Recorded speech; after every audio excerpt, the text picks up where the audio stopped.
भैंस की चोरी।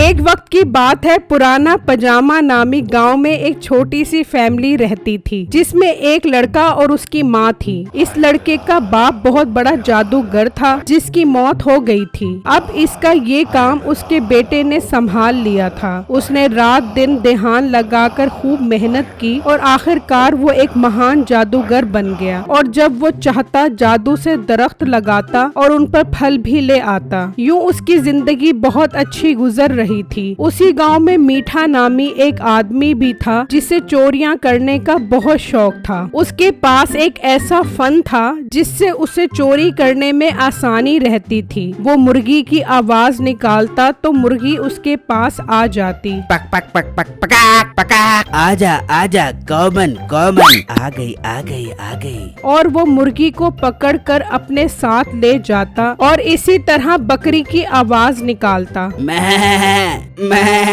आजा आजा कॉमन कॉमन, आजा आजा। तो बकरी उसके पास आ जाती। इस तरह वो जानवर चोरी करता था। एक दिन वो अपनी बीवी के पास बैठा होता है। मिठे रात दिन बकरा मुर्गी खा खा के कसम से मैं कुकड़ू कुड़ू मैं कुकड़ू कुड़ू की आवाज से निकलती रहती है। अब तो मिठे कुछ नया खिला दे, तुझे दिल से दुआएं दे दूंगी। बेगम शुक्र अदा कर, बकरा और मुर्गी अमीर लोग खाते हैं और तू इस दुनिया के अव्वल दर्जे की गरीब है, लेकिन फिर भी शाही पकवान खा रही है, शुक्र अदा कर। अच्छा, ज्यादा मुझे ताने देने की जरूरत नहीं है, आई बात समझ। तू मुझे ऐसे सुना रहा है जैसे बड़ी मेहनत मजदूरी करके हक हलाल की कमाइयाँ करके मुझे बकरी और मुर्गी ला के देता है। चोरी करता है तू, चोरी लोगों के हक पे डाका मार के मुझे मुर्गी और बकरी ला के खिला के मेरे पेट में डालता है। हाँ तो लोग भी ऐसा ही करते हैं, वो भी किसी के हक पे डाका मार के जानवर खरीदते होंगे। अगर मैंने ऐसा कर लिया तो इसमें क्या हर्ज है? मिठे बहुत तर्ज है, हर वक्त मैं कुकड़ू कुड़ू करके लोगों के हक पे डाका मारता रहता है तू।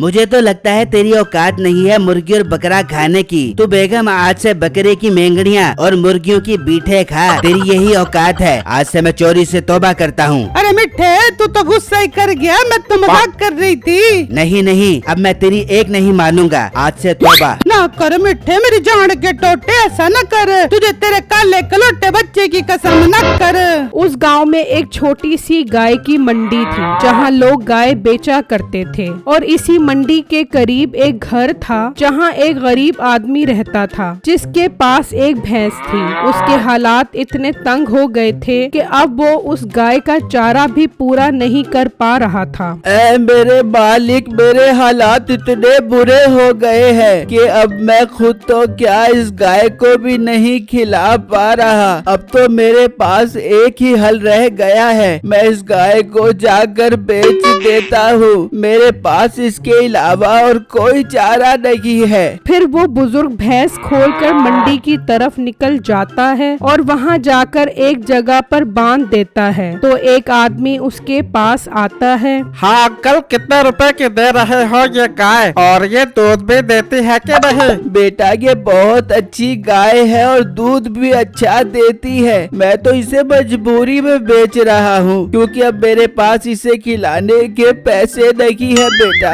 बुजुर्गों ज्यादा बातें ना करो, इसकी कीमत बताओ। बेटा आप 90,000 रुपए में ले लो, मैं मजबूर हूँ इसीलिए इस कीमत पर दे रहा हूँ। बाबा मजबूर हो तो कीमत और कम करो, 50,000 रुपए में दे दो। बेटा ये तो आप मेरी मजबूरी का फायदा उठा रहे हो, 90,000 से 1 रुपया भी कम नहीं होगा। ठीक है, फिर संभाल कर रखो अपनी गाय, बड़ी इतनी महंगी बेच रहे हो। ये कहकर वो आदमी वहाँ से चला जाता है और वहाँ बिट्टू जादूगर अपनी माँ के पास बैठा होता है। बेटा आज दूध लेकर, आज दूध की चीजें बनाकर खिलाती हूँ तुझे। अम्मी जान दूध लाने की क्या जरूरत है, मैं अभी जादू से ले आता हूँ। ना बेटा ना, तेरे जादू की चीजें खा खा कर अब दिल भर गया है, अब तू बाजार से कुछ लेकर आ जा। वाह अम्मी जान, ये तो आपने बहुत अच्छी बात की है। क्यों ना अम्मी जान मैं एक गाय खरीद लूं, उसका रोज ताज़ा ताज़ा दूध निकाला करेंगे और रबड़ी और खीर बनाया करेंगे घर के ऊपर।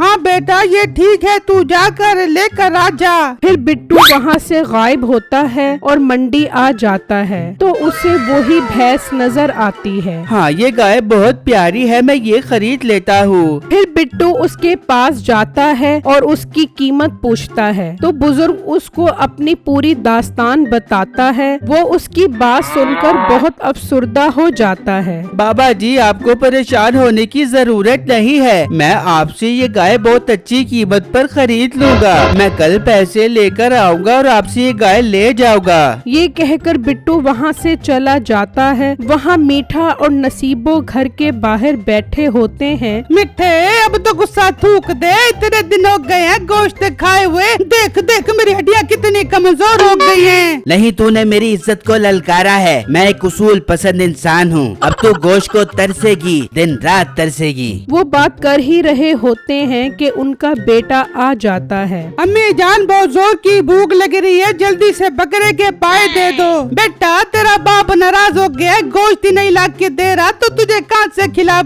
क्यों अब अम्मी को गोश्त क्यों नहीं ला कर दे रहा तू? नहीं तू बात तो मुझसे ऐसे कर रहा है जैसे मैं तेरा बेटा और तू मेरा बाप है। सब्जियां खाने की आदत डाल मेरा पुत, अब ढींडों के अलावा मैं तुम्हें और कुछ नहीं दे सकता। अच्छा नहीं ला कर देगा गोश्त तू? ठीक है बच्चू। अम्मी जान 14 अगस्त वाले दिन अपनी हमसाई आंटी सुगरा अब्बू के स्टॉल पर आई थी और बेटा क्या तू हर वक्त सुगरा सुगरा करता रहता है? दफा कर बेटा, तुझे मैं आज रात को ही गोश्त खिलाता हूँ। मिठे ये क्या, जब भी तेरा बेटा हमसाई सुगरा का नाम ले दे तो तेरी हवा क्यों निकले जा बे? और बेगम कुछ नहीं, बस ये तुझे ऐसे ही तंग करने के लिए ऐसा कहता रहता है। फिर जब रात होती है तो मीठा घर से निकलकर मंडी जाता है तो उसे वही गाय नजर आती है। वो वहाँ खड़ा होकर गाय की आवाजें निकालने लग जाता है।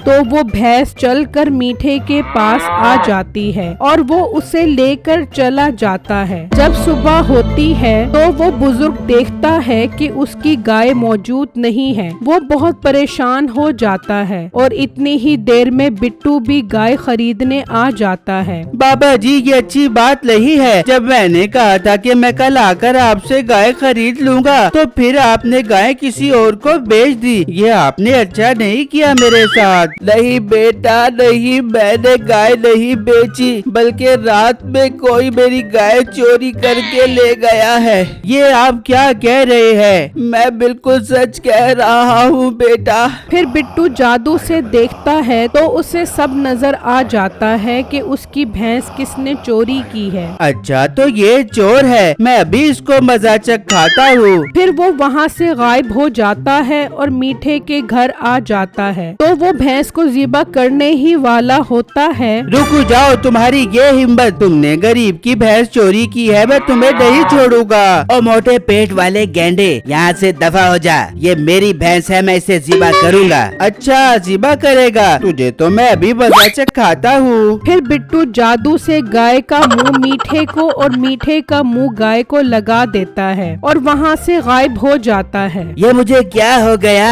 ये मेरा जिस्म भैंस वाला कैसे बन गया?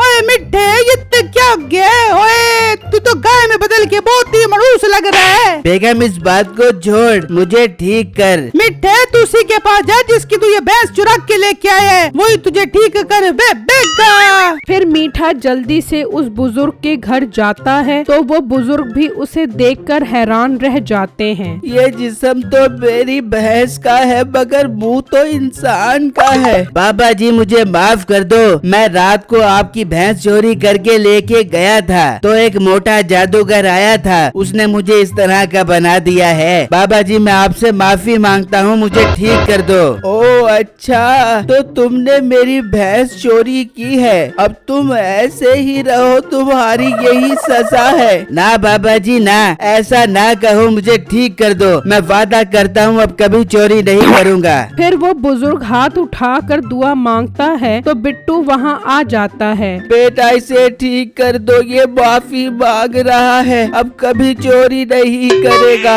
हाँ मेरे प्यारे भाई, मुझे ठीक कर दो, मैं अब कभी चोरी नहीं करूँगा। क्यों, हवा निकल गई तुम्हारी? अभी तो मैं तुम्हारे घर आया था तो तुम कह रहे थे कि भाग जा यहाँ से। भाई वो तो मुझ पर मेरी बीवी चुड़ैल का साया हो गया था, इसीलिए मैंने ऐसा कहा था। मुझे ठीक कर दो, इस भैंस की औजड़ी में से बहुत गंदी चारे की बदबू आ रही है। अच्छा ठीक है, करता हूँ, पर आज के बाद चोरी नहीं करनी तुमने। हाँ हाँ पक्का वादा, अब कभी चोरी नहीं करूँगा। इतने में मीठे का जिस्म भी भैंस के मुंह के साथ वहां आ जाता है और बिट्टू जादू से उसे ठीक कर देता है और मुंह चोरी से तौबा करके वापस घर चला जाता है। मेरी वीडियो को लाइक और मेरे चैनल को सब्सक्राइब जरूर कीजिएगा और मुझे कमेंट बॉक्स में जरूर बताइएगा कि आपको मेरी स्टोरी कैसी लगी। शुक्रिया।